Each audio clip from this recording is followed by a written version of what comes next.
القدام قد جلا عنا الظلام يا نبيا من القدام قد جلا عنا الظلام وهبانا بالهدى واستقام فحكم وحبانا بالهدى واستقام فحكم يا نبيا من الكتاب قد تلاءنا الظلام يا نبيا من الكتاب قد تلاءنا الظلام وهدانا بالهدى واستقام فهكام وهدانا بالهدى واستقام فهكام رب الجليل أنت طهرت الحرام صفوة رب الجليل أنت طهرت الحرام يا سراجا قد أنام وأتانا بالحكام يا سراجا قد أنام وأتانا بالحكام يا نبيا من الكتاب قد تلاعنا الظلام يا نبيا بالقدام قد تلاعنا الظلام وهبانا بالهدى واستقام فحكام وحبانا بالهدى واستقام فحكام تأوقدت الأنام ورفعت للإمام تأكدت العنام ورفعت للحمام يا أبا زهرانيا خير غرب وعجاب يا أبا زهرانيا خير غرب وعجاب يا نبيا من الكتاب قد جلا عنا الظلام يا نبيا من الكتاب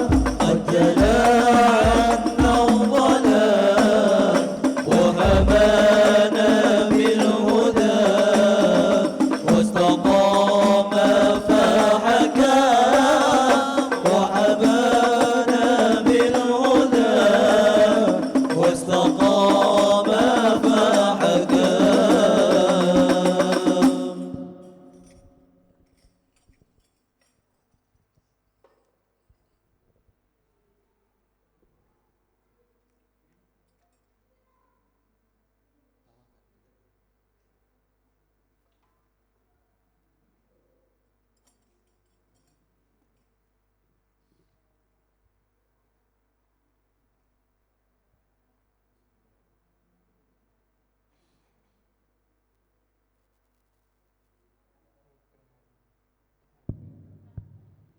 Bismillah.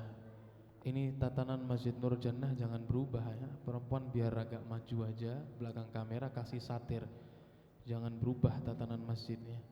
Nah, nanti yang bapak-bapak atau apa bisa di samping-samping sini, monggo mau apa-apa. Jadi biar maju aja daripada terlalu jauh itu jaraknya. Ya, dipersilahkan maju ke depan. Bismillahirrahmanirrahim. Nastaftihul jalsah. Yang perempuan maju ke dalam gitu ya. Bismillahirrahmanirrahim. Nastaftihul jalsah mithla man wa ajdaduna wa ahluna aslafuna salihun wa nawayna fi qiraati maulid simtud durar mithla man wa habibana Ali bin Muhammad bin Hasan al-Habsyi.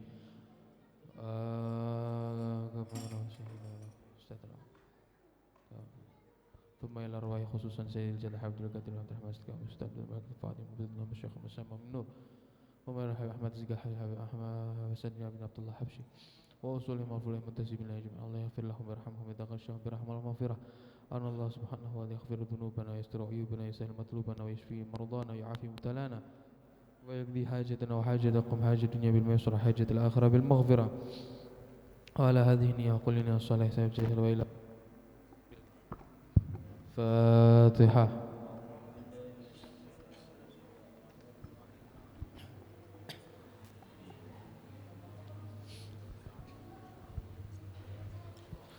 يا ربي صل على محمد يا ربي صل عليه وسلم يا ربي صل على محمد يا ربي صل عليه وسلم يا ربي صل على محمد أشرف بدر في الكون أشراق يا ربي صل على محمد أشرف بدر في الكون أشرف يا ربي صل على محمد أكرم داء يدعو إلى الحق يا ربي صل على محمد أكرم داء يدعو إلى الحق يا ربي صل على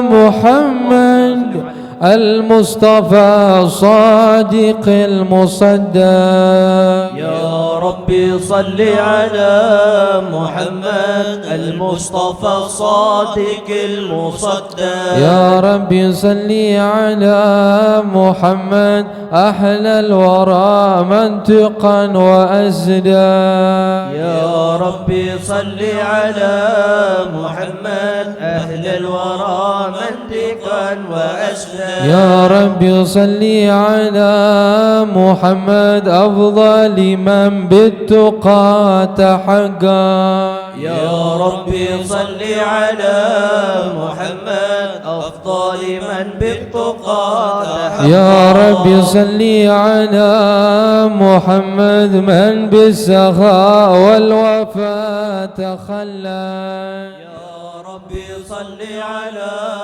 محمد من بالسخاء والوفاء تخلى يا ربي صل على محمد واجمع من الشمل ما تفرق يا ربي صل على محمد واجمع من الشمل ما تفرق يا ربي صل على محمد واسله وسهل ما قد تأوى يا ربي صل على محمد واصلح وسهل ما قد تأوى يا ربي صل على محمد وافتح من الخير كل مغلى يا ربي صل على محمد وافتح من الخير كل مغنى يا ربي صل على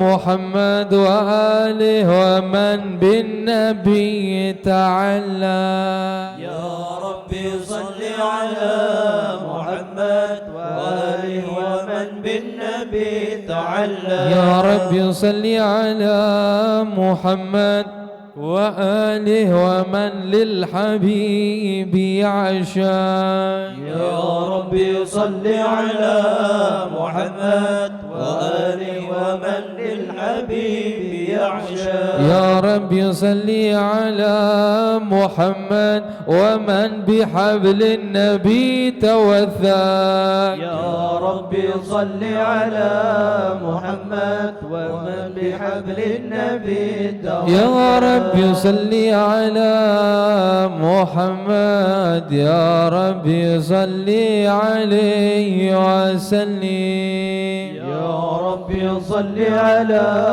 محمد يا ربي صل عليه وسلم اللهم صل وسلم وبارك عليه وعلى بسم الله الرحمن الرحيم الحمد لله القوي سلطانه الواضح برهانه المبسوط في الوجود كرمه وإحسانه صلى الله عليه تعالى مجده وعظم شانه خلق الخلق لحكمة وطوى عليها علمه وبسط لهم من فائد المنة ما جرت به في أقداره القسمة صلى الله عليه فأرسل إليهم أشرف خلقه وأجل عبيده رحمة تعلقت إرادته الأزلية بخلق هذا العبد المحبوب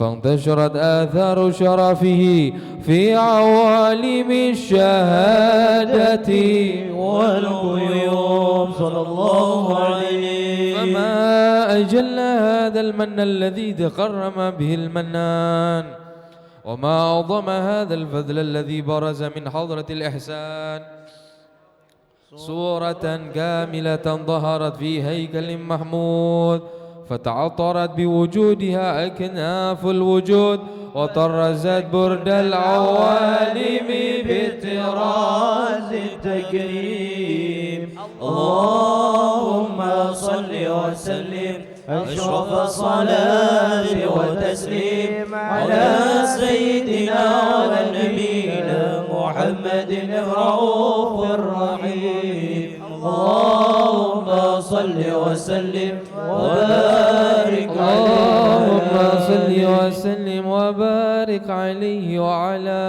آله تجلى الحق في عالم قدسه الواسع تجليا قضى بانتشار فضله في القريب والشاسع صلى الله عليه فله الحمد الذي لا تنحصر أفراده بتعداد ولا يمل تقراره بكثرة ترداد حيث أبرز من عالم الإمكان صورة هذا الإنسان ليتشرف بوجوده الثقلان وتنتشر أسراره في الأكوان فما من سر اتصل به قلب منيب إلا من سوابغ فضل الله على هذا الحبيب يا لقلب سروره قد توالى بحبيب عم الأنام نوالا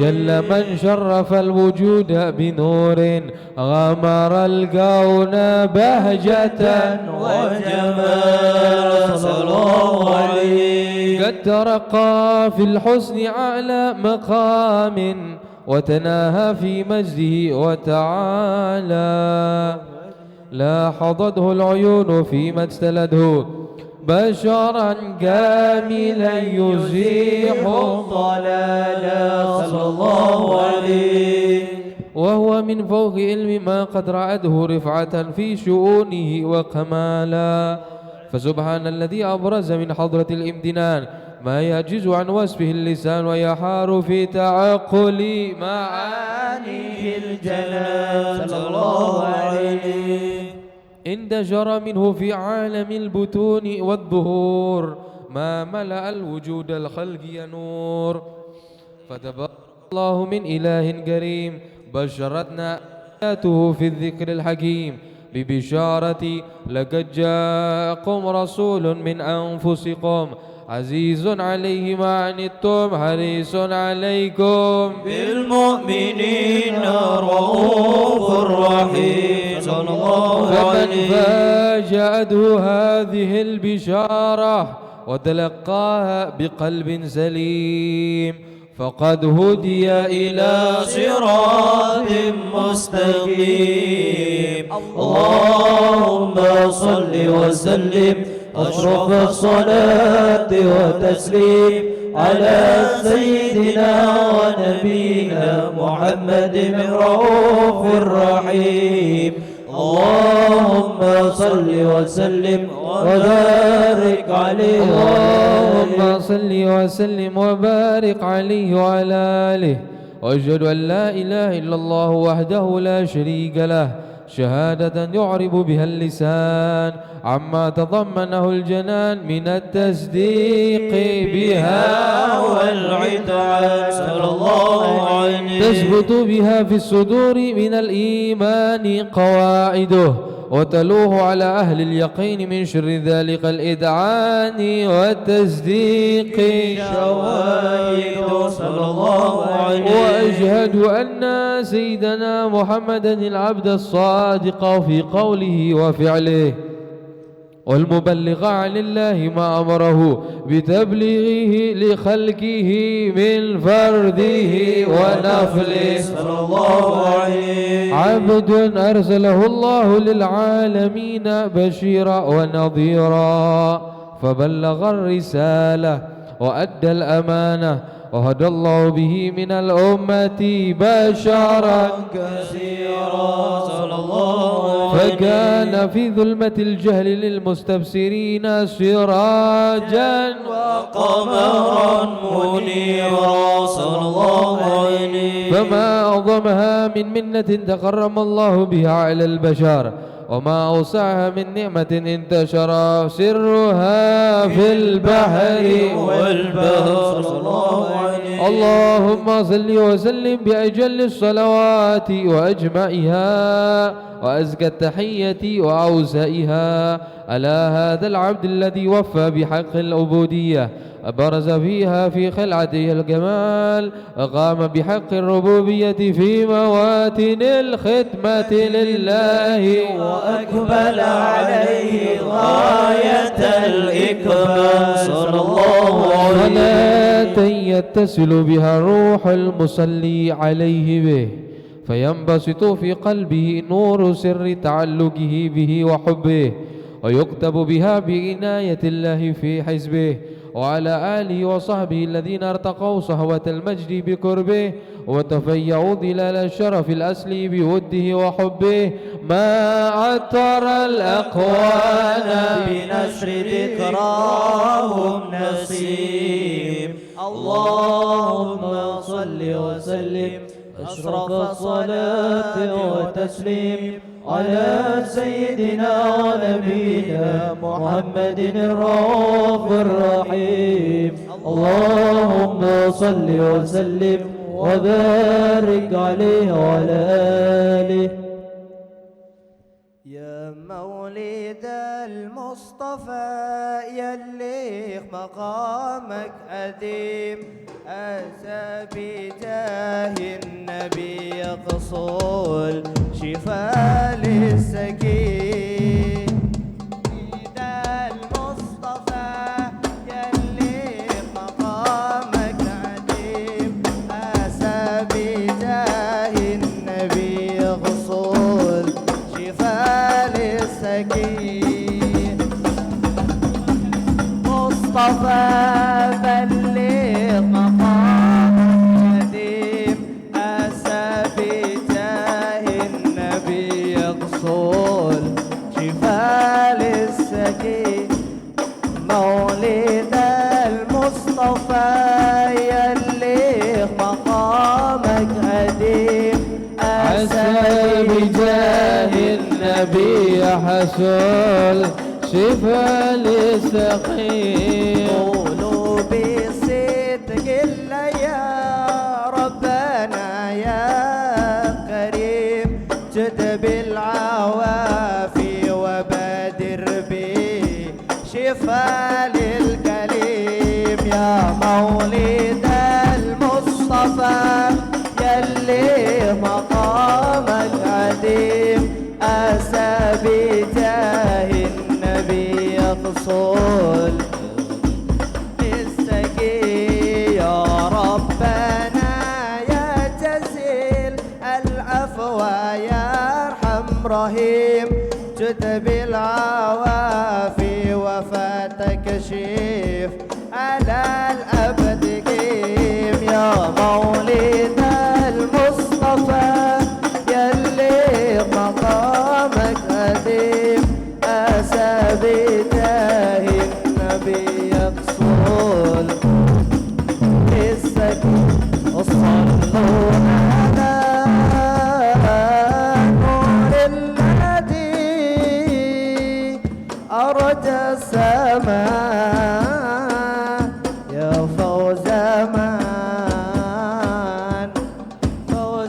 من صلوا عليه صلوا عليه وسلم صلوا على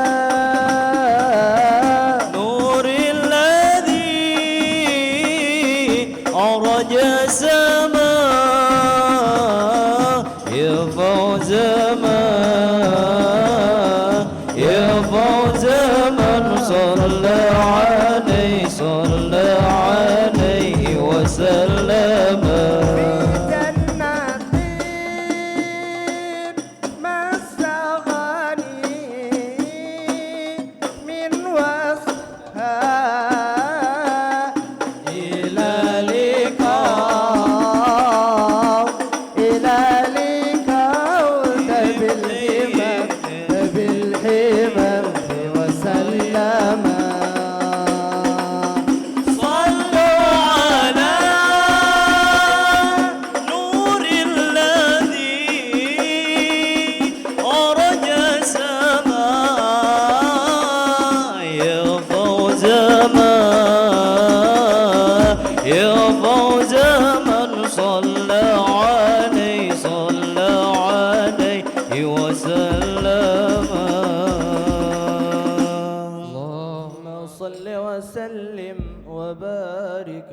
اللهم صل وسلم وبارك عليه وعلى آله. أما بعد، فلما تعلقت إرادة الله في العلم القديم بظهور أسرار التخصيص للبشر الكريم بالتقديم والتقريم، نفذت القدرة الباهرة بالنعمة الواسعة والمنة الغامرة، فانفلقت بيضة التصوير في العالم المطلق الخبير عن جمال مجهود بالعين حاو لوصف الجمال المطلق والحسن التام والزين صلى الله عليه. فتنقل ذلك الجمال الميمون في الأسلاب الكريمة والبطون، فما من صلب ضمه إلا وتمت عليه من الله النعمة، فهو القمر التام الذي يتنقل في بروجه ليتشرف به موطن استقراره وموضع خروجه. وقد قضت الأقدار الأزلية بما قضت، وأدهرت من سر هذا النور ما أدهرت، وخصصت به من خصصت صلى الله عليه. فكان مستقره في الأرسلاب الفاخرة والأرحام الشريفة الطاهرة، حتى برز في عالم الشهادة بشرا لاقى البشر، ونورا حير الأفقار ظهوره وبهر صلى الله عليه. فتعلقت همة الراقم لهذه الحروف بأن يرقم في هذا الغرطاس ما هو لديه من عجائب ذلك نور معروف صلى الله عليه. وإن كانت ألسن لا تفي بعشر مئشار أوصاف ذلك الموصوف، تسويقا للسامعين من خواص المؤمنين، وترويحا للمتعلقين بهذا النور المبين صلى الله عليه. وإلا فأنا تعرب الأقلام عن شؤون خير الأنام، ولكن هزني إلى تدوين ما حفظته من سير أشراف المخلوقين، وما أكرمه الله به في مولده من الفضل الذي عم العالمين، وبقيت رايته في الكون منشورة على مر الأيام والشهور والسنين، داء التعلق بهذه الحضرة الكريمة ولائج التشوق إلى السماء أوصافها العظيمة، ولعل الله ينفع به المتكلم والسامع، ويدخلان في شفاعة هذا النبي الشافع، ويتروحان بروح ذلك النعيم. اللهم صل وسلم أشرف الصلاة والتسليم على سيدنا ونبينا محمد الرؤوف الرحيم. اللهم صل وسلم وبارك عليه وعلى آله. اللهم صل وسلم وبارك عليه وعلى آله. وقد آن للقلم أن يخط ما حركته به الأنامل مما استفاده الفهم من صفات هذا العبد المحبوب الكميل وشمائله التي هي أحسن الشمائل. وهنا حسن أن نثبت ما بلغ إلينا في شأن هذا الحبيب من أخبار وآثار، ليتشرف بكتابته القلم والقرطاس وتتنزه في حدائقه الأسماع والأبصار. صلى الله عليه. وقد بلغنا في الأحاديث المشهورة أن أول شيء خلقه الله والنور المودع في هذه السورة، فنور هذا الحبيب أول مخلوق برز في العالم، ومنه تفرع الوجود خلقا عبد بعد خلق فيما حدث وما تقدم. صلى الله عليه. وقد أخرج بعد الرزاق بسنده وقد أخرج عبد الرزاق بسنده عن جابر بن عبد الله الأنصاري رضي الله عنهما قال: قلت يا رسول الله بأبي وأمي وأخبرني عن أول شيء خلقه الله قبل أشياء.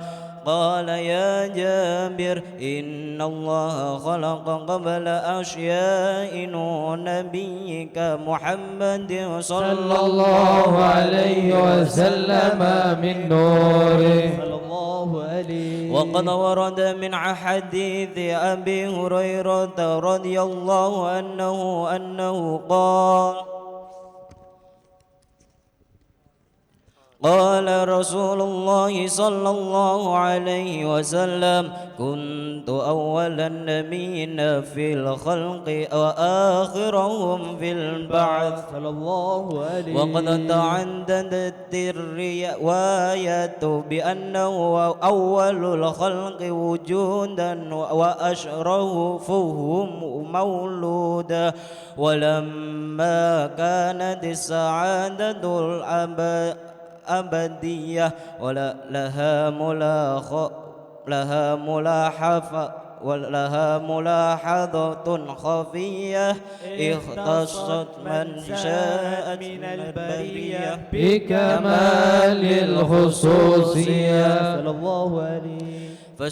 فاستودعت هذا النور المبين أصلاب وبطون من شرفته من العالمين، فتنقل هذا النور من صلب آدم ونوح وإبراهيم حتى أوصلته يد العلم القديم إلى من خصصته بالتكريم أبي كريم عبد الله بن عبد المطلب ذي القدر العظيم، وأمه التي هي في مخاوف آمنة السيدة الكريمة آمنة. فتلقاه صلب عبد الله فألقاه إلى بدنها فضمته أحشاؤها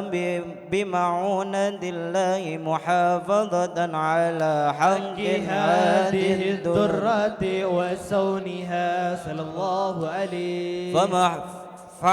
فحملته برعاية الله كما ورد عنها حملا خفيفا لا تجد له ثقالا ولا تشكوني من مكالما ولا علما حتى مر الشهر عبد الشهر من حمله وقرب وقت بروزه إلى عالم الشهادة لتنبسط على أهل هذا العالم فيوضة فضله وتنتشر فيه آثار مجد الصميم. اللهم صل وسلم أشرف صلاة وتسليم على سيدنا ونبينا محمد الرؤوف الرحيم. اللهم صل وسلم وبارك عليه وعلى آله. اللهم صل وسلم وبارك عليه وعلى آله. ومنذ علقت به هذه الدرة المكنونة والجوهرة الموصونة والكون كله يصبح ويمسي في سرور وابتهاج بقرب ظهور إشراك هذا السراج والعيون متشوفة إلى بروزه متشوقة إلى التقاط جواهر كنوزه وكل دابة لقريش نطقت بنفسيح العبارة معلنة بكمال البشارة صلى الله عليه. وما من حامل حملت في ذلك العام إلى أن تنسفي حملها بغلام من بركات وسعادة هذا الإمام صلى الله عليه. ولم تزل الأرض والسماوات متضمخة بعطر الفرح بملاقة أشراف البرية وبروزه من عالم الخفاء إلى عالم الظهور بعد تنقله في البطون والظهور صلى الله عليه. فأزهر الله في الوجود بهجة التكريم وبسط في العالم الكبير مائدة التشريف والتعظيم ببروز هذا البشر الكريم. اللهم صل وسلم أشرف الصلاة وتسليم على سيدنا ونبينا محمد الرؤوف الرحيم. اللهم صل وسلم وبارك عليه وعلى آله. اللهم صل وسلم وبارك عليه وعلى آله. فحين غرب أوان وضح هذا الحبيب أعلنت السماوات والأرضون وما فيهن بترحب وأمطار الجود الإلهي على أهل الوجود تسد وألسنة الملائكة بتبشير للعالمين تعد. سبحان الله والحمد لله ولا إله إلا الله الله أكبر. سبحان الله والحمد لله ولا إله إلا الله الله أكبر. سبحان الله والحمد لله ولا إله إلا الله الله أكبر. والقدرة كشفت قين هذا المستور ليبرز نوره كاملا في علم الظهور نورا فاق كل نور.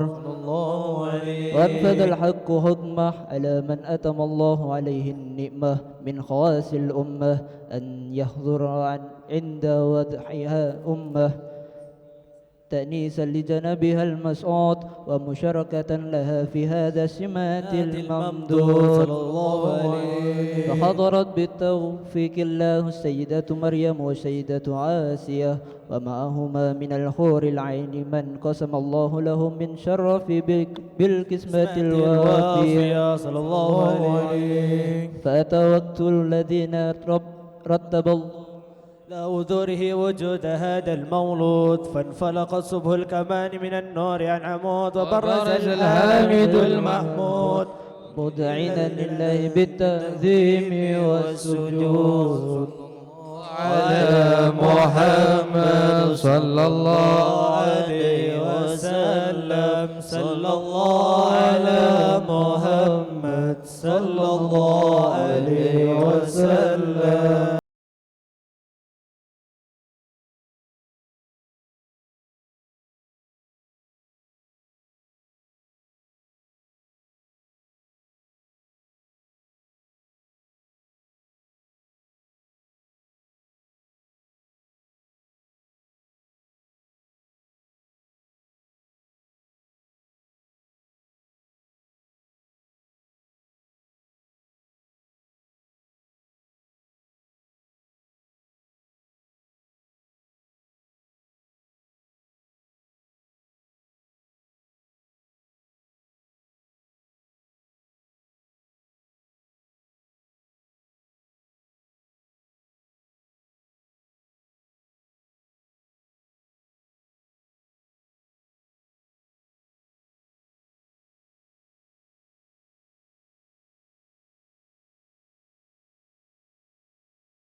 يا بنى المساكين فهزار اليوم ضرا واستديعوا بجمالي فطفي الغصن تفرق. الله يا نبي سلام عليك، يا رسول سلام عليك، يا حبيب سلام عليك، صلوات الله عليك. ولنا البشرى بسعد مستمر ليس ينفد، حيث أوتينا عطاء جمعا فهو المؤمن. الله يا نبي سلام عليك، يا رسول سلام عليك، يا حبيب سلام عليك، صلوات الله عليك. فلربي كل حمد جل أن ينصره العبد، إذا هبنا بوجود المصطفى الهادي محمد. الله يا نبي سلام عليك، يا رسول سلام عليك، يا حبيب سلام عليك، صلوات الله عليك. مرحبا يا رسول الله، أهلا مرحبا بك، إن بك نسعد. مرحبا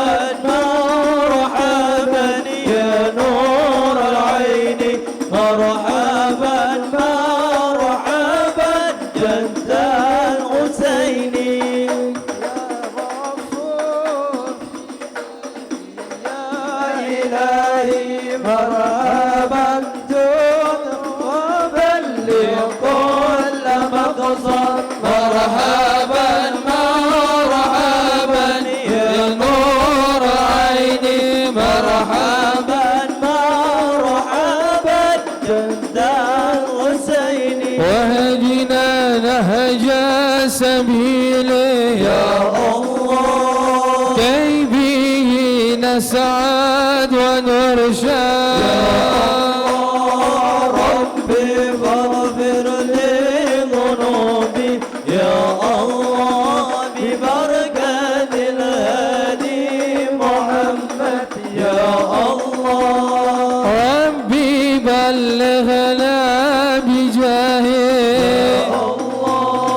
في جوار خير مقعد يا ربي فاغفر لي ذنوبي يا الله ببركة الهادي محمد يا الله وصلاة الله تغشى أشرف الرسل محمد وسلام مستمر كل حين يتجدد طلع البدر علينا من ثنيات الوداع وجب الشكر علينا ما دعا لله داع مرحبا يا مرحبا يا نور عيني مرحبا جد الحسين مرحبا مرحبا مرحبا يا مرحبا يا رسول الله عيني اسمعنا في حاجتنا عند الله مرحبا مرحبا صلى الله على محمد صلى الله عليه وسلم صلى الله على محمد يا ربي صلي وسلم يا نبي سلام عليك يا رسول سلام عليك يا حبيب سلام عليك صلوات الله عليك صلى على النبي محمد.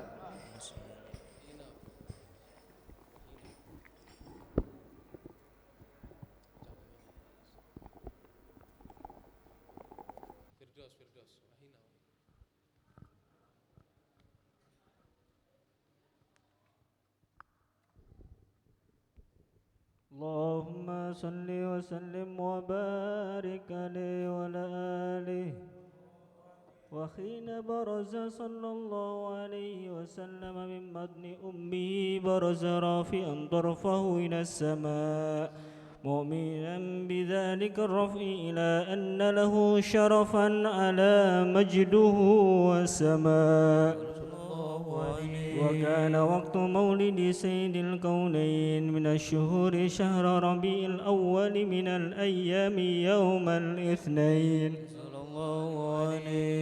وموضع ولادته وقبره بالهرمين وقد ورد أنه صلى الله عليه وسلم ولد مختونا مخولا مقطوع الشرة تولى ذلك لشرفه عند الله عيد القدرة ومع بروزه إلى هذا العالم ظهر من العجائب ما يدل على أنه أشرف المخلوقين وأفضل الحبائب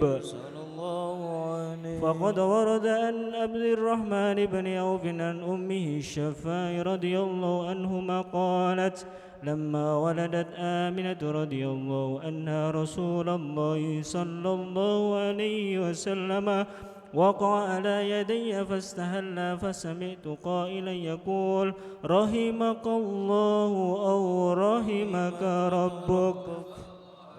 قالت الشفاء فأضاء له ما بين المشرق والمغرب حتى نظرت إلى بعد كسور الروم. قالت ثم ألبسته وأجعته فلم أنشب أن غشيتني ظلمة ورعب وكسيرة عن يميني فسمعت قائلا يقول أين ذهبت به؟ قال إلى المغرب صلى الله عليه فأسفر ذلك أني ثم أعودني الرعب وظلمة والكسيرة عن يساري فسمعت قائلا يقول أين ذهبت به؟ قال إلى المشرق صلى الله عليه قالت ولم يزل الحديث مني على بل حتى ابتأسه الله فكنت في أول الناس إسلاما. وكم ترجمت السنة من عديم المعجزات وباهر الآيات البينات بما يقضي بعديم الشرف عند مولاه وأن عين عنايته في كل حين ترعاه وأنه الهادي إلى صراط مستقيم. اللهم صل وسلم أشرف الصلاة وتسليم على سيدنا ونبينا محمد الرؤوف الرحيم. اللهم صل وسلم وبارك عليه وعلى آله. اللهم صل وسلم وبارك عليه وعلى آله. ولقد انتصف صلى الله عليه وسلم من محاسن الأخلاق بما تضيق عن قدامته بطون الأوراق. كان صلى الله عليه وسلم أحسن الناس خلقا وخلقا وأولهم إلى مكارم الأخلاق سبقا وأوسعهم بالمؤمنين خلما ورفقا بررا رؤوفا لا يقول ولا يفعل إلا معروفا. له الخلق سهل واللفظ المحتوي على المعنى الحزل جزل. إذا دعاه المسكين أجابه إجابة معجلة. وهو الأب الشفيق الرحيم ليتيم والأرملة. وله مع سهولة أخلاقه الهيبة قوية التي ترتعد منها فرائس الأقوياء من البرية. وبالنشر طيبه تعطرت الطرق والمنازل وبعرف ذكره تطيبت المجالس والمحافل. فهو صلى الله عليه وسلم جامع الصفات الكمالية والمنفرد في خلقه وخلقه بأشرف خصوصية. فما من خلق في البرية محمود إلا وهو متلقا عن زين الوجود. أجملت في وصف الحبيب وشأنه وله العلا في مجده ومكانه. أوصاف عز قد تعلى مجدها أخذت على نجم السها بعنانه. وقد انبسط قلم في تضوين ما أفاده العلم من وقائع مولد النبي الكريم وحكاية ما أكرم الله به هذا العبد المقرب من التقريم والتعظيم والخلق العظيم. فحسن مني أن أمسك عنة الأقلام في هذا المقام وأقرأ السلام على سيد الأنام. السلام عليك أيها النبي ورحمة الله وبركاته. السلام عليك أيها النبي ورحمة الله وبركاته. السلام عليك أيها النبي ورحمة الله وبركاته. وبذلك يحسن الختم كما يحسن التقديم، فعليه أفضل الصلاة والتسليم. اللهم صل وسلم أشرف الصلاة وتسليم على سيدنا ونبينا محمد للرؤوف الرحيم. اللهم صل وسلم وبارك عليه وعلى آله. بسم الله الرحمن الرحيم. الحمد لله رب العالمين. اللهم صل وسلم على محمد في الأولين. اللهم صل وسلم على محمد في الآخرين. اللهم صل وسلم على محمد في الملأ الأعلى إلى يوم الدين. اللهم صل وسلم على محمد في كل وقت وحين. ولما نهض الفكر من ضروري أوصاف المحمد أقودا، توجهت إلى الله متواصلا بسيدي وحبيبي محمد صلى الله عليه وسلم، اجعل سليم فيه مشكورا فعلي فيه محمودا، وأن يكتب عملي في العمل مقبولا، وتوجهي في التوجهات الخالصة والصلاة الموصولة.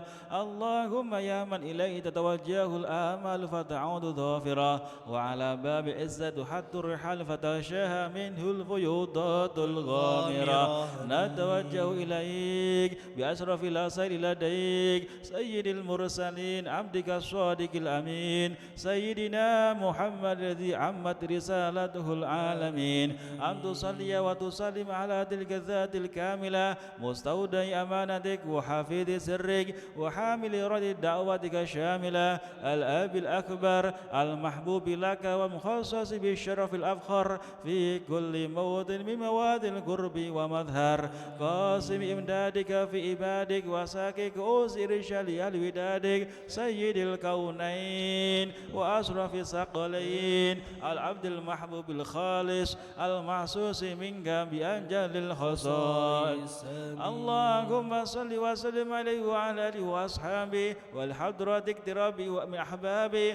اللهم إنا نقدم إليك جاه هذا النبي الكريم ونتوسل إليك بشرف مقامه العظيم، أن تلاحظنا في حركاتنا وسكناتنا بعين عنايتك، وأن تحفظنا في جميع أدوارنا وتقلباتنا بجميع آياتك وحسين غايتك، وأن تبلغنا من شرف القرب إليك وإلى هذا الحبيب غاية آمالنا، وتتقبل منا ما تحركنا فيه من نياتنا وآمالنا، وتجعلنا في حضرة هذا الحبيب من الحاضرين، وفي درائت بهي من السالكين، ولحقك وحق من المؤدين، ولأهدك من الحافظين. اللهم إن لنا أطمعا في رحمتك الخاصة فلا تحرمنا، ودنونا جميلة هي وسيلتنا إليك فلا تخيبنا.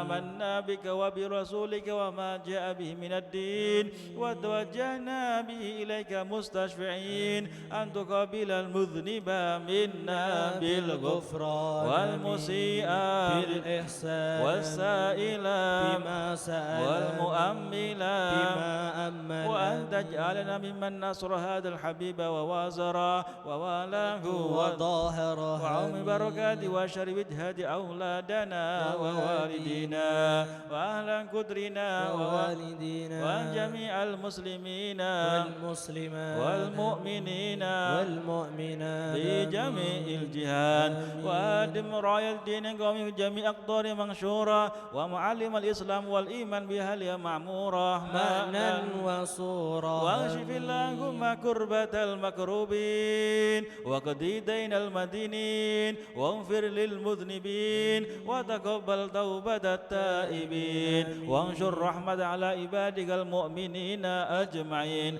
وانفي شر المعتدين والظالمين وابسط العدل بولاة الحق في جميع النواحي والأقطار وأيدهم بتأييد من عندك ونصر على المعاندين من المنافقين والكفار واجعلنا يا ربي في الحصن الحصين من جميع البلايا وفي الحرز المكين من الذنوب والخطايا وأبدلنا في العمل بطاعتك والصدق في خدمتك قائمين وإذا توفيتنا فتوفنا مسلمين مؤمنين واختم لنا منك بخير أجمعين وصل وسلم على هذا الحبيب المحبوب للأجسام والأرواح والقلوب وعلى آله وصحبه من إليه منسوب وآخر دعوانا الحمد لله رب العالمين سبحان ربك رب العزة عما يصفون وسلام على المرسلين والحمد لله رب العالمين.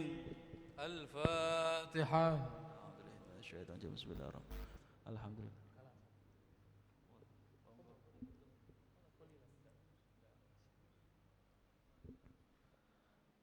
Alhamdulillah, di sini juga ada permohonan doa.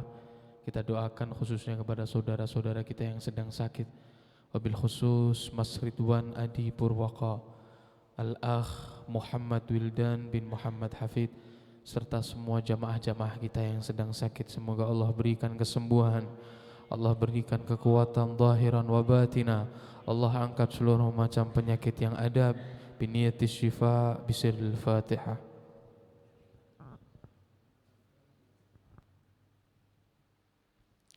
Di sini juga ada permohonan doa Fatihah khususnya kita kirimkan kepada almarhum Mbah Selamat serta semua dari jamaah Masjid Nur Jannah yang telah mendahului kita.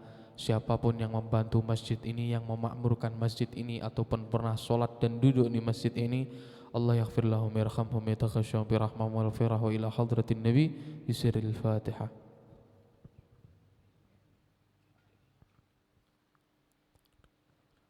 Dan di sini ada sedikit pengumuman rutinan tarimi Selasa yang akan datang ada di Masjid Darussalam Kerajaan RT 1 RW 4 Bulakrejo Sukoharjo. Ya, silahkan kita bergabung. Rutinan tarimi Selasa yang akan datang ada di Masjid Darussalam Kerajaan RT 1 RW 4 Bulakrejo Sukoharjo. Monggo sarang-sarang hadir bersama ada di sana, insyaallah kita membaca maulid nanti ya. Allahumma sholli ala Muhammad. Bismillahirrahmanirrahim. Assalamualaikum warahmatullahi wabarakatuh. Alhamdulillah ala ni'matil ijtima' fillah wa ala ta'atillah wa ta'arud li nafahatillah wa ala al-iktida' wal istinan bi sunnatin nabiy Muhammad. Allahumma salli wa sallim ala Sayyidina Muhammadin miftahi babi rahmatillah adada ma fi ilmillah salatan wa salaman daimaini bidawami mulkillah wa ala alihi wa sahbihi amma ba'd. Alhamdulillah, rutinan kegiatan kita Selasa malam Rabu kembali aktif dan ini di Masjid Nur Jannah. Insyaallah tahun ini kebagian setiap Selasa keempat ya, kita membaca Maulid Simtud-Duror di masjid ini setiap Selasa keempat ya. Insyaallah mugi-mugi kula lan jenengan semua saged istiqomah, bisa terus hadir ada di majelis-majelis yang penuh barokah insyaallah, amin ya rabbal. Alhamdulillah, ini maaf saya agak kurang enak badan jadi mungkin nggak bisa banyak sholawat ataupun yang lain tadi karena juga baru datang saya kecapean mungkin ya. Tapi insyaallah mugi-mugi berkat majelis malam hari ini semua yang sakit Allah beri sehat. Sehat-sehat kabeh, mboten enten penyakit, tambah kuat seger-seger kabeh ya. Alhamdulillah niki. Ibu-ibu sehat sedaya niki. Alhamdulillah nggih. Nanti bapak-bapak setiap rutinan kalau bisa langsung merapat aja ke depan, ibu-ibu di situ ya. Nah, nanti kasih satir seperti ini sudah paling enak posisinya. Kecuali kalau yang bapak-bapak wis kebek kabeh nang jero lah baru ibu-ibu mau di luar enggak apa-apa. supaya majelisnya terisi yang di depan, daripada yang di depan banyak yang kosong penuh di belakang, lebih baik kumpul sarang-sarang ya. Kalau enggak kosong itu tempatnya lebih berkah karena enggak diisi setan. Tapi kalau tempatnya lubang-lubang kosong-kosong malah diisi sama setan. Majelisnya kalau gini enak berlapi. Tapi kalau nyender tembok kabeh niki wah kosong tengahnya malah jadi arisan ya. Kecuali kalaupun sepuh-sepuh mboten napa-napa ya, bapak-bapak nggak apa-apa. Tapi nek cah nom-nom ya harus gini tempatnya. Ojo cah nom-nom nyender kabeh ya. Nah, itu yang senden-senden untuk yang sepuh-sepuh yang pun tua-tua. Allahumma sholli ala Muhammad. Kita lanjutkan ngaji kitab kita Risalah Adab Sulukil Murid. Kemarin kita sudah sampai pada nasihat beliau untuk menganjurkan kepada semua al-murid, orang yang ingin sampai kepada Allah, untuk menjauhi segala macam bentuk maksiat. Langkah seseorang ingin sampai kepada Allah adalah dengan menjauhi seluruh maksiat dan menjaga semua perintah-perintah Allah. Kita nggak akan bisa sampai kepada Allah kalau kita ini tidak meninggalkan maksiat. Apalagi juga kita tidak mengerjakan perintah Allah. Karena ini adalah intinya perjalanan. Seorang hamba patuh kepada Tuhannya, seorang hamba melaksanakan perintah Tuhannya, seorang hamba meninggalkan semua larangannya Tuhannya. Di saat itulah Allah Subhanahu wa ta'ala akan memberikan cinta kepada seorang hamba. Seperti anak bisa mendapat cinta orang tua kalau anak tadi taat, patuh, nurut kepada orang tua. Diperintah, wah Masya Allah, nak tukokno gula, wah Masya Allah, 1 kilo, nurut, langsung siap, bu, berangkat, nggawa duit. Wah, tapi susuke ora dikantongi, susuke dikantongi dhewe ya, iki wis angel ya. Tapi kalau diperintahkan berangkat beli gula, masih nanti dulu, iya, tapi nanti, iya ini sejam, 2 jam ya.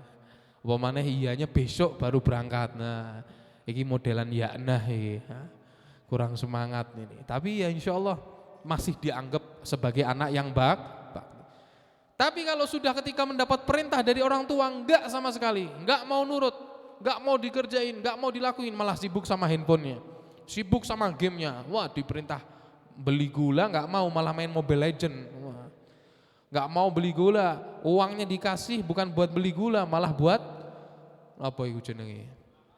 Ngaslotok ae pikiranmu, bukan iku lho apa? Top up. Nah, bocah-bocah saiki kan top up dikei duit gawe top up. Jajan sekolah dicelengi gawe top up, mau sing nyang mumet dhewe. Bocah-bocah biyen tabung-nabung iku buat beli mungkin barang, sepeda atau apa. Sekarang enggak ada yang nyelengin uang-uangnya dibuat apa? Top up semuanya sama bocah-bocah ya. Diperintah sama orang tua enggak mau nurut. Ya. Nah, ini anak yang durhaka. Begitu pula Allah Subhanahu wa ta'ala, hamba kalau diperintah sama Allah, waktunya sholat, dia sholat, apalagi semangat, adzan sudah ada di masjid, wah ini hamba yang soleh. Apalagi sebelum adzan dia sudah ada di masjid, waduh tambah top. Nek modelan soleh-soleh yang biasa ini, adzan sih enggak sih ya, masih baru jam berapa, masih panjang waktunya. Nah ini masih ya soleh, masih mau sholat yang penting ya, timbang ora blas ya. Tapi kalau modelan sholat diundur-undur, apa maneh cahadro, berangkat majelis maghrib semangat, wah isya'i ilang, subuhane bablas, tang ini jam 09.00, wonge teko, tak dungake insyaallah sing ngono-ngono ya tobat ya, gak tobat karungi wae lemparno ya ngono ya, angel. Sholat ditunda-tunda, apalagi bablas sampai enggak. Padahal intinya hidup itu sholat, melaksanakan perintah Allah. Jangan harap kamu dapat cinta Allah kalau kamu tidak melaksanakan perintahnya. Jangan menomorduakan sholat, jangan. Walaupun kita ini kadang maksiat, berbuat dosa, jangan pernah tinggalkan yang namanya sholat. Jangan pernah tinggalkan namanya sholat. Kita ini kalau dilihat-lihat ini kadang lebih buruk dari iblis. Iblis ini sama Allah Subhanahu wa ta'ala perintahkan sujud sama Nabi Adam, manusia. Itu iblis gak mau. Lah kita diperintahkan sama Allah sujud kepada Allah, kita enggak mau. Kalau iblis masih sama manusia, kita kepada Allah, tapi kenapa kita enggak mau sujud kepada Allah, enggak mau sholat, padahal sholat itu cuma sebentar. Ya. Kecuali kalau sholatnya ente kayak 1 jam gitu. Nah. Sholat cuma sebentar, itu pun kadang kita tunda-tunda, bahkan kadang kita lewatkan begitu saja. Ya. Nah, ini yang harus diperhatikan. Ayo kembali, kalau kita mau jadi hamba yang dicintai oleh Allah, tinggalkan maksiat, kerjakan perbuatan taat. Kemudian asra'uhum ilal khairat, senang berbuat baik, selalu mengerjakan, menyegerakan perbuatan baik. Oh, paling senang kalau diajak kebaikan, diajak majelis, info majelis, gas, angel-angel. Nah, kalau info majelis angel, ngaji angel, madrasah angel, wah sini kena info bioskop, walah filmnya belum keluar sudah 2 bulan sebelumnya ditunggu-tunggu. Ya. Info majelis, masya Allah. Kalau majelis-majelis yang besar kita nggak heran sekarang banyak yang hadir, alhamdulillah. Info majelis nang kampungmu dewi nih, kiai-kiai yang ngajar di kampung-kampung kamu, ngajar fikih, ngajar sholat, ngajar Quran dan lain. Ini jangan disepelekan. Ayo perhatikan, ini perlu disampaikan ini oleh kita semuanya, perlu disampaikan kembali. Jangan kita ini sibuk cuma sama acara-acara yang besar aja yang ada di daerah kita, tapi kita meninggalkan majelis-majelis guru-guru yang ada di dalam kampung kita sendiri. Ini kita ini sekarang masya Allah, guru yang istiqomah, kiai-kiai, ustadz-ustadz yang ada di kampung kurang diperhatikan. Nggih napa nggih? Iya bener ini. Kita lihat gak diperhatikan, disepelekan. Tapi kalau sudah yang datang ustadz viral, kiai viral, apa meneh teko numpak Alphard, walah.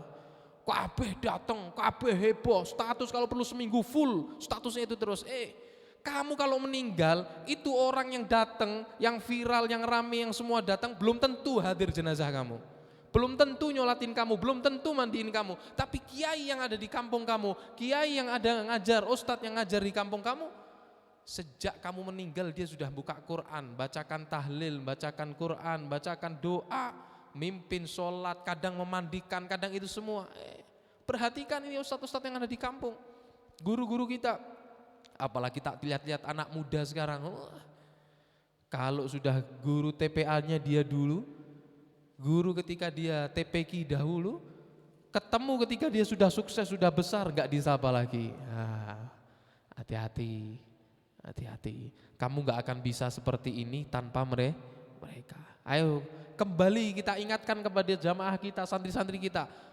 Perhatikan guru-guru TPA kita. Mau ustadzah atau ustadz, saya sampai sekarang tidak pernah melepaskan kirim Fatihah kepada guru-guru yang mengajar ketika saya masih kecil, TPA atau TPQ, dan saya ingat mereka satu persatu.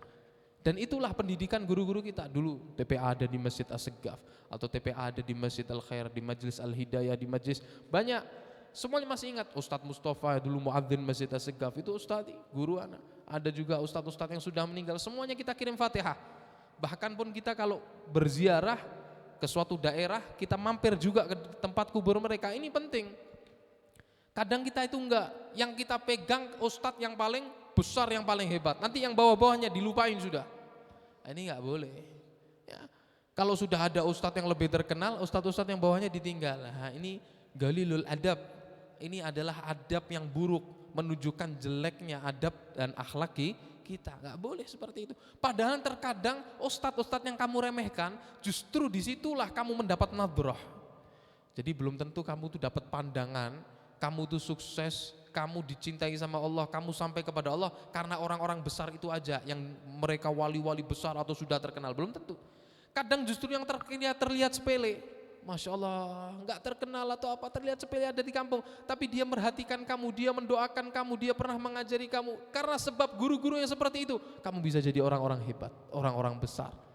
Ya, makanya perlu kita sampaikan kembali. Ayo, ustadz-ustadz di kampung kita digagas, dipandang, didukung, dibantu masjidnya, majelisnya, madrasahnya, TPA-nya, TPQ-nya, terutama orang tua. Ini penting bisa nih Bu. Nah, ini curhatan hati-hati para guru-guru TPA. Pumpung eling aku. Ya. Saya ini punya ada beberapa, sempat duduk bersama mereka di beberapa madrasah TPA ataupun TPQ. Kemudian saya juga pernah mau membuat ada beberapa kegiatan TPA, TPQ di beberapa daerah. Ya. Itu sekarang kendala yang paling besar. Mungkin Ustadz Nurholis mungkin juga pernah mengalami hal yang sama ya. Ustadz kampung ataupun yang ada di kampung-kampung kita di TPA dan TPQ itu sekarang kita nyari susah ya. Cari pengajar untuk ngajarin anak TPA TPQ susah, padahal lulusan pondok banyak. Kenapa susah sekarang? Karena kurangnya perhatian wali-wali santri kepada mereka. Masya Allah, ini apalagi di daerah-daerah pelosok ataupun kota-kota. Kalau Solo alhamdulillah makmur di mana-mana masih. Kota-kota lain kita masuk ke pelosok-pelosok desa ataupun lain.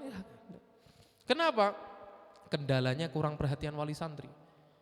TPA TPQ itu Masya Allah uang bulanannya 1 bulan itu paling cuma 25.000, bener ini. Ada yang 50.000, mentok paling mahal 150 atau 100.000 ya. 1 bulan itu untuk ngajarin anak-anak kita baca Quran. Itu 90% orang tua bayarnya nunggak, telat. Padahal itu untuk keperluan dan kebutuhan dari ustadz-ustadznya. Masya Allah. Di dalam agama kita kurang perhatian Pak, Bu, kita kurang perhatian di dalam pendidikan agama anak-anak kita. Coba kalau anak-anak kita mau daftar jadi dokter, mau ratusan juta itu pun kita keluarin. Nggih napa nggih? Kalau nggak punya uang cari, minjem utangan di mana-mana demi anaknya bisa jadi dokter, demi anaknya bisa masuk polisi, demi anaknya bisa sukses. Tapi kalau sudah babakan ilmu agama, Masya Allah, 100.000 satu bulan berat, 150.000 berat.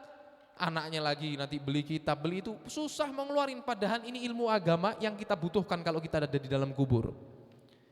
Kalau ilmu-ilmu yang lain mungkin itu akan mereka butuhkan di dalam bekal dunia mereka. Tetapi setelah kita meninggal, kita tidak butuh dengan ilmu-ilmu itu. Tapi ilmu agama, mereka bisa baca Quran, mereka punya akhlak, adab, tahu tentang ilmu, tahu tentang fikih, tahu tentang tafsir. Ini semua pahala ganjaran buat kita ketika ada di dalam kubur. Dan sebaik-baik kalian, sebaik-baik manusia adalah mereka yang mengajarkan Al-Quran, yang mendidik Al-Quran. Kalau kita perhatian kepada mereka, ini kita bukan perhatian sama orang biasa, tapi mereka adalah sebaik-baik manusia. Khairukum man ta'allamal Qur'ana wa al-alam. Sebaik-baik kalian adalah yang mau baca Quran dan mau mengajarkan Al-Quran. Makanya perhatikan kembali, ayo sawang-sawang ustadz kok angel tak cari-cari ya. TPQ ini kok tutup, TPA ini kok bubar, ini semua. Yo gak salah. Ustadz wis kon ngajar kupluke miring ini bisa. Masya Allah. Dateng wis mikiri utang nang omahe, bojoe wis nesu-nesu, berase entek iki entek. Wong tua santri-santri ora ono sing bayar nunggak. Ya. Ini cerita beneran nyata ini. Nanti kalau sudah wali santri ditagih, ngomongnya apa?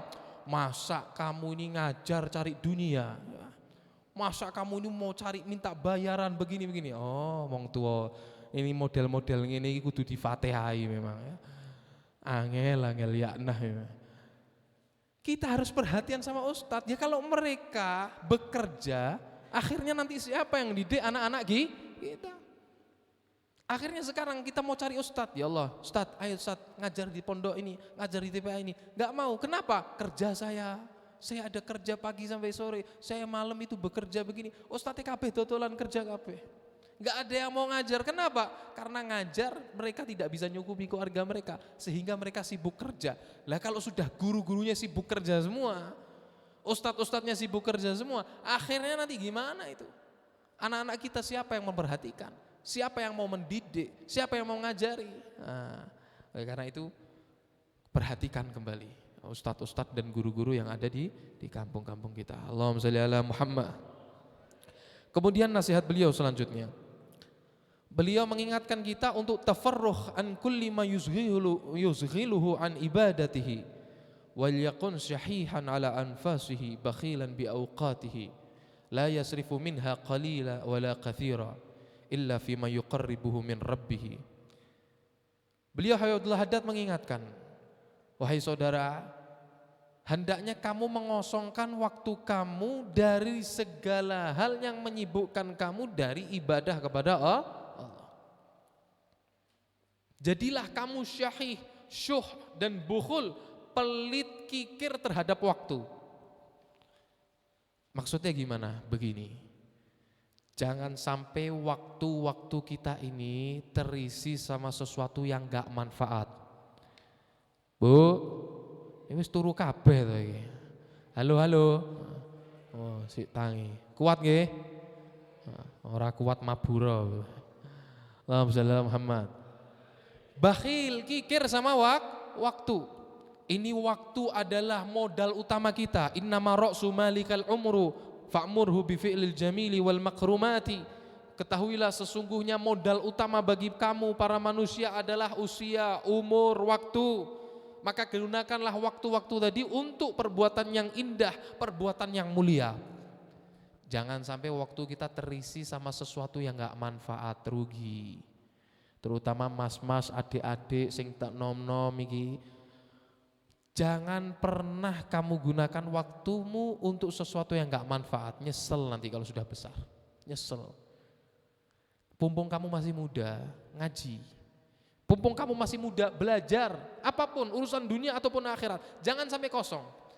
Kamu lihat sekarang pemuda-pemudi, banyaknya terjadi maksiat, perjudian, perzinaan, dan lain sebagainya. Ya, sing joget-jogetan ikut TikTok dan tidak jelas kabeh. Ya. Itu karena apa? Karena hidupnya kurang kerjaan. Ya. Waktunya banyak yang kosong, luang. Orang kalau sudah waktunya banyak yang luang, banyak yang kosong, nganggur, akhirnya hidupnya sibuk sama yang enggak manfaat. Itu sudah pasti. Pegang ini. Orang kalau sudah waktunya kosong, dia akan sibuk dengan sesuatu yang enggak manfaat. Makanya buat waktu kita semuanya manfaat full, semua untuk sesuatu yang manfaat. Jangan sampai ada yang kosong. Kalau ada yang kosong, istirahat dah. Tapi ojo istirahat tok, sedino kosong 10 jam turu tok. Iya, stres ini. Ya, ada pasukan-pasukan suka tidur, tapi ini lebih baik timbang maksiat. Nah, aku mending tidur ya, tidur. Memang akhir zaman ini sing selamat sing akeh turu. Sing paling selamat sing akeh turu, timbangnya akeh maksiat ya. Alhamdulillah pasukan turu iku. Wis ya, turu kabeh sisan 300 tahun ngono Ashabul Kahfi ya. Jaga diri kita, jaga waktu kita dari segala macam hal yang tidak bermanfaat. Nah, itu dah. Kamu anak-anak muda, sibukkan dengan sesuatu yang manfaat. Sekolah, selesai sekolah apa? Harus dijadwal. Nih, tak kasih resep. Tidak ada orang sukses kecuali mereka pasti pandai mengatur waktu. Lihat, semua orang sukses pandai mengatur waktu. Gak mungkin orang sukses sakarepe dhewe. Waktu ini kosong, waktu ini nganggur ini. Nah, itu warisan biasanya. Ya. Kalau para perintis, para pejuang, para begini, mereka ngatur waktunya bener-bener. Gak mungkin mereka kosongkan. Makanya jenengan itu kalau sudah mau tidur, sebelum mau tidur, setelah jenengan baca doa dan lain-lain, atau jenengan mau merenung dulu tafakkur. Tafakkur penting sebelum tidur. Hari ini yang sudah saya kerjakan apa? Yang sudah saya lakukan gimana, banyak perbuatan baik atau perbuatan buruk.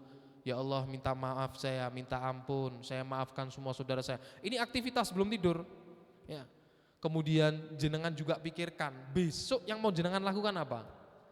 Lah ini namanya orang hidup dengan program. Ini ciri-ciri orang bakal sukses. Amin Allahumma. Tapi kalau sudah hidupnya nggak punya program, besok ngapa? Nggak tahu. Mau ngapa besok? Ada kegiatan apa? Wah, kosong kula Bib. Mboten enten apa. Oh, al-harokah barokah. Kamu mau bergerak, pasti kamu dapat berkah. Kenapa sih orang-orang sekarang ngeluhkan kok gak ada pemasukan, gak ada bisa gini? Kenapa? Ya kamu kurang banyak bergerak. Coba dah kamu gerak. Gerak apa aja dah. Kamu keluar, kamu belajar, kamu cari ilmu, kamu ini. Ada bisa. Lah kenapa kamu milih cuma rebahan, delok HP, film, ya, nongkrong, info, ngopi, walah. Iki madesu, masa depan suram. Sing jelas ngono, hidup itu yang jelas. Kadang saya juga sumpah delok anak muda ini, ya Allah. Kamu hidup ini mau ngapa nggak tahu. Ngapain kamu ini hidup ini digunakan untuk apa? Lebih baik waktunya kasih ke saya sini tak beli. Pakai yang bermanfaat, dijadwal. Oh saya hari Senin sampai Jumat setelah sholat subuh saya begini. Nanti saya setelah jam 7 itu saya ke sini, saya begini. Nanti istirahat saya jam ini sampai jam ini. Kemudian saya lanjutkan ngurusin pekerjaan ini. Orang kalau hidup waktunya tertib rapi, nikmat hidupnya. Pegang omongan saya. Jenengan hidup, waktunya rapi, enak. Ini butuh konsisten ya, butuh konsisten. Gak boleh nanti sudah waktunya belajar malah dipakai main, nah bubar. Walaupun sekali, kamu kasih satu kesempatan, wes malam ini berrutinan dah, tak main dulu, besok nggak usah rutinan, selanjutnya gitu. Selanjutnya bakal gitu. Ini resep, di pondok dan dimanapun, orang kayak gitu nggak mungkin berhasil. Kenapa? Karena dia zalim. Kok bisa zalim, Beb?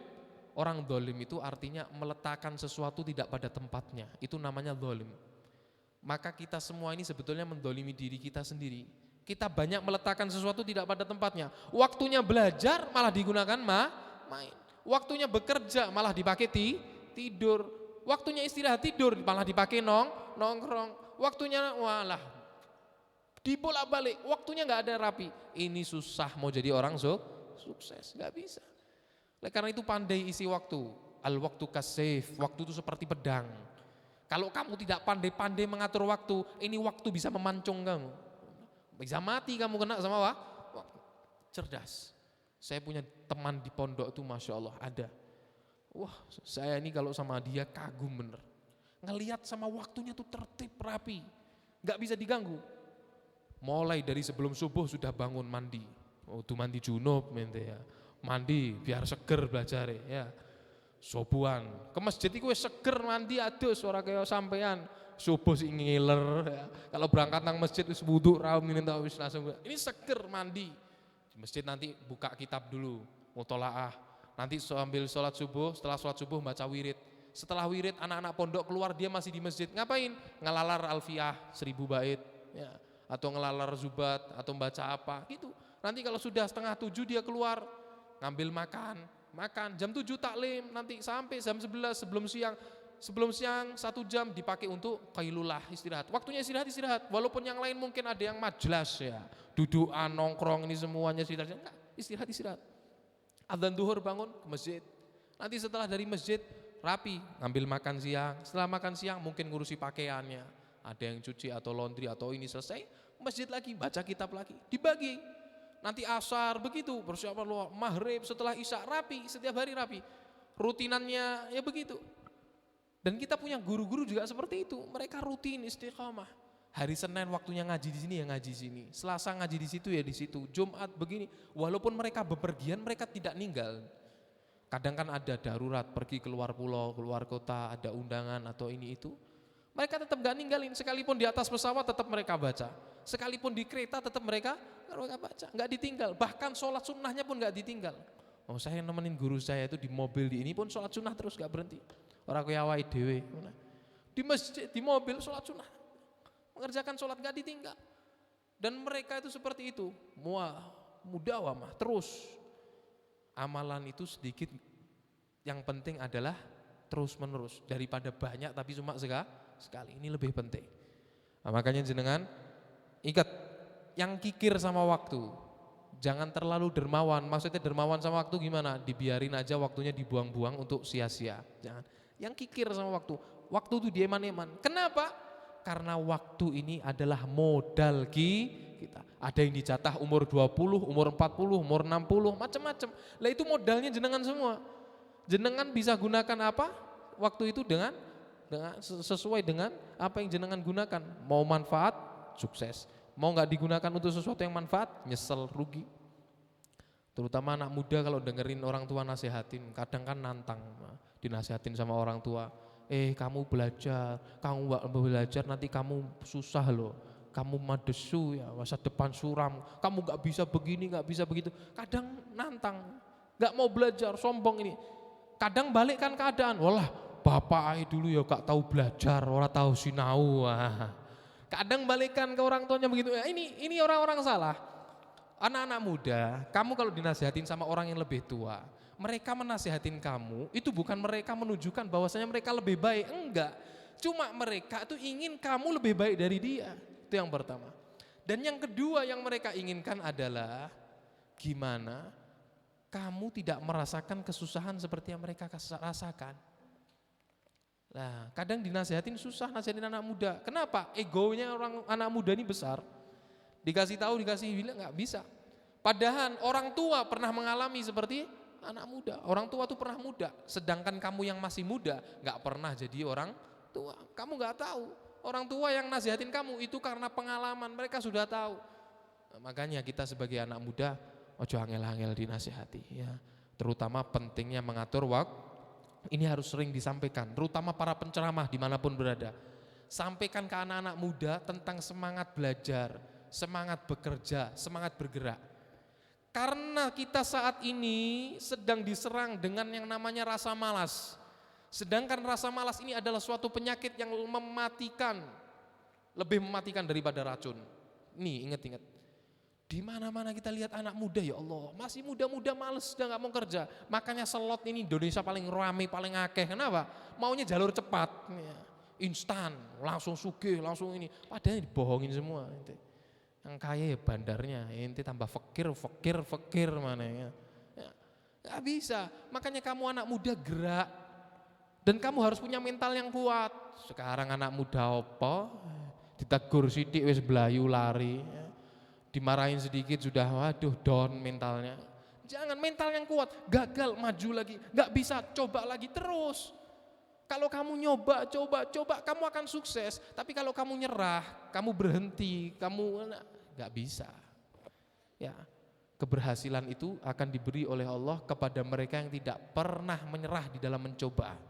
Terus dia nyoba, terus dia belajar, terus dia usaha, Allah akan beri hasil. Yang penting tugas kita ikhtiar dan tawakal. Shallu ala Nabi Muhammad. Dan penutup nasihat, ingat ini 4 waktu.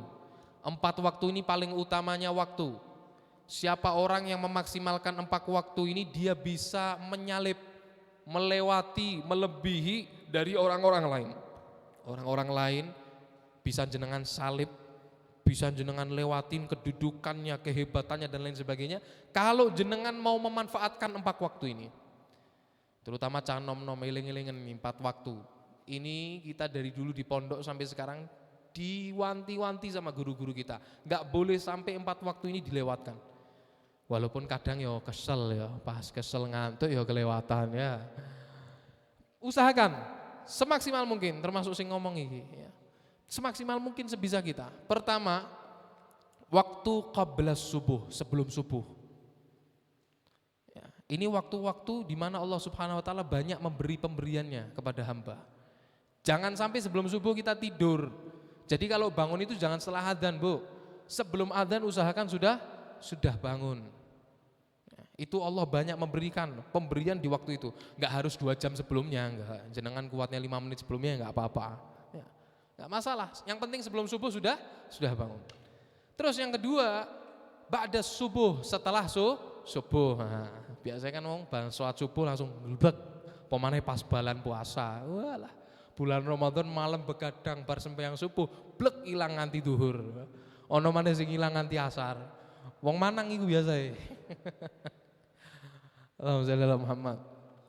Ini sebelum subuh sama setelah subuh harus dijaga. Jangan sampai hilang. Semaksimal kita, sekuat tenaga kita. Eman-eman. Ya. Makanya ini waktu ajaib. Dikatakan pada subuh itu waktu Allah memberi rezeki zahir. Jangan salahkan jenengan kok rezeki ini seret angel iki kabeh nyandet. Ya kenapa alasan utamanya? Turu at-tiduru regutu ba'da subuhu. Ente sampeyan sampai subuh turu tidur ya wis hilang rezekinya. Seperti katanya orang tua kita dulu, rezeki ini dipangan pitik ya, itu tenanan niku. Orang kalau habis subuh tidur rezekinya dimakan ayam. Lah kita ini kadang kalah, ayam aja sebelum subuh sudah kokok petok wong isi ngiler beh ayam sudah berkokok setelah subuh ayam, Masya Allah. Ini menungso sebelum subuh tidur tangi sholat subuh, syukur-syukur sih sholat subuh, mari sholat subuh tidur lagi, kalah sama ayam. Ya, jadi jenengan kalau mau rezekinya berkah ngalir, omongan saya periksa, nggak ada tuh. Saya lihat orang kaya-kaya yang sukses-sukses yang hebat-hebat, itu mereka setelah subuh sudah bangun. Mereka tuh memang benar-benar jaga waktu, rajin, setelah subuh bangun. Ya, ini kita ini kadang salah, malam begadang nanti subuh, bar subuh turu. Aku ya sering kadang ya. Pemane pas acara majelis, lho piye majelis selesai jam 1 jam 2 belum balik tekan rumah mau subuh gini. Habis subuh itu memang ujian berat. Minimal sampai isrok. matahari keluar, ya jenengan sholat isyraq atau sholat duha tidur, mboten napa-napa. Yang penting habis subuh jangan langsung tidur. Itu waktu Allah bagi rezeki, pakai buat wirid. Terus 2 waktu sisanya adalah waktu sebelum maghrib dan sesudah maghrib. Waktu sebelum maghrib suruh itu dipakai untuk baca kitab, baca buku, baca wirid, atau ke masjid, duduk di masjid iktikaf nunggu adzan maghrib. Itu ajaran orang dulu, kita sekarang lihat sudah jarang. Dulu tuh Masya Allah, masih ingat kita kecil-kecil tuh main di jalan Bu. Saiki wis dolene HP mabar kabeh. Dulu main kita orang sepak bola, nganti ireng ora peduli, wis bal-balan. Kalau sudah mau deket maghrib, wah itu orang tua sudah siap pukulan semua ya. Panggil anaknya satu-satu, fulan. Kadang bandel, aku bisa kadang. Ya bablas, nanti kalau sudah kelewatan waktunya, sudah deket maghrib, apalagi adzan, siap-siap udah habis sampai rumah ya. Dimarahin, main apa aja, layangan, sepak bola itu semua sebelum maghrib jam 5 itu sudah harus di rumah, sudah mandi, siap ya, siap untuk ngaji, siap untuk ibadah, siap untuk maghrib, taklim atau yang lain sebagainya. Ini penting, terutama anak-anak kecil, hati-hati ya, biasa kena jin, umusibian dan lain sebagainya ya karena ini waktu-waktu sebelum maghrib ini, kelebon dan lain sebagainya. Makanya dilindungi, jaga-jaga. Ini semua syariat ngajarin kita. Ayo, waktunya dipakai untuk wirid. Makanya ulama-ulama kita buat yang namanya roha. Biasanya roha dilakukan di waktu asar, sore. Ulama kita tuh hebat, semua sudah di sistem. Roha, sore hari, baca kitab. Nunggu maghrib, nanti adzan maghrib, sholat maghrib, selesai sendiri-sendiri. Ada yang ke masjid, ada yang begini, ada yang wirid, Quran dan lain sebagainya. Kalau sore sebelum maghrib, ngeteh mereka. Ngeteh orang rasani apa mana bahas politik ya. Ngeteh bahas kitab ya. Habib Abdul Haddad bicara begini, Imam Ghazali bicara begini, Imam Syafi'i begini. Wah enak, ngeteh sambil dengerin ucapan. Itu bahagia. Orang kalau hidupnya kayak gini seneng. Insya Allah wes tenang, orang mumet. Saya lihat orang-orang dulu atau tempat saya tinggal di Pasuruan misalnya. Itu Masya Allah, orang-orang itu ya kerja Bu, ya mereka cari uang, tapi saya lihat kayaknya santai gitu loh, gak pusing, gak terlalu banyak pikiran dan lain sebagainya. Itu tak lihat-lihat salah satu resepnya ya karena mereka memang rutin aktivitasnya itu dengan ngaji. Itu setelah subuh, mereka selesai subuh, mereka berangkat ke rumah, ada tempatnya Habib Taufik baca kitab Ihya, setiap hari jam 6 sampai jam 7 pagi, baca kitab Ihya. Paginya aja sudah dengerin Ihya, apa enggak adem hatinya? Sudah tenang, sudah tawakal, ingat Allah gini, berangkat kerja. Wah, kerja. Nanti sebelum duhur itu toko tutup semua. Ya. Mereka orang kadang kewedangan pinggir-pinggir jalan itu beli kopi minum, nanti adzan ke masjid, pulang dari masjid lanjutin lagi ngopi. Ya. Siang tutup mereka. Ya. Masya Allah. Nanti kalau sudah sore duduk lagi cari roha. Ada roha di tempatnya ini, ada di tempat itu, banyak tempatnya, beda-beda. Sana baca kitab, ini baca kitab itu sambil ngeteh, dengerin enak. Belum nanti malam ada majelis ini. Masya Allah. Jadi ini pembagian waktu yang harus kita perhatikan. Sebelum subuh, setelah subuh, sebelum maghrib dan ba'dal maghrib. Ba'dal maghrib hati-hati, jangan dipakai untuk sesuatu yang gak manfaat. Sekalipun bahas dunia. Usahakan pembahasan dunia dan lain sebagainya tentang dunia di luar waktu maghrib. Fokuskan waktu maghrib hanya untuk Allah, untuk ibadah ya, terutama anak-anak yang pulang sekolah dan lain sebagainya. Maghrib ajak ngaji. Jangan sampai orang tua nggak dengerin anak ngaji di rumah bulanan, biasa aja. Jangan, ajarin anak-anak kita untuk ngaji. Allahumma sholli ala Muhammad. Ada yang pertanyaan? Monggo. Kalau ada pertanyaan silahkan angkat tangan. Kita jawab, kalau enggak ada kita tutup dengan doa. Alhamdulillah. Cak Edi, ayo kalau ada pertanyaan silahkan. Nanti Selasa depan mungkin kajiannya bab kurban, atau Selasa 2 minggu yang akan datang nanti akan bahas bab kurban insyaallah. Ini Selasa depan sama Ustaz Khalis ini. Doakan beliau selalu sehat. Tadi mau saya suruh minta faedah, beliau nyampaikan nasihat agak larang Bu ya. Boten ya Zat, insyaallah Selasa depan sama beliau, dengerin nasihat beliau insyaallah. Ayo ada pertanyaan kah? Mau wis ngantuk kabeh? Ya Karim. Ya akhir kita tutup bersama dengan pembacaan doa. يا ربنا اعترفنا بأننا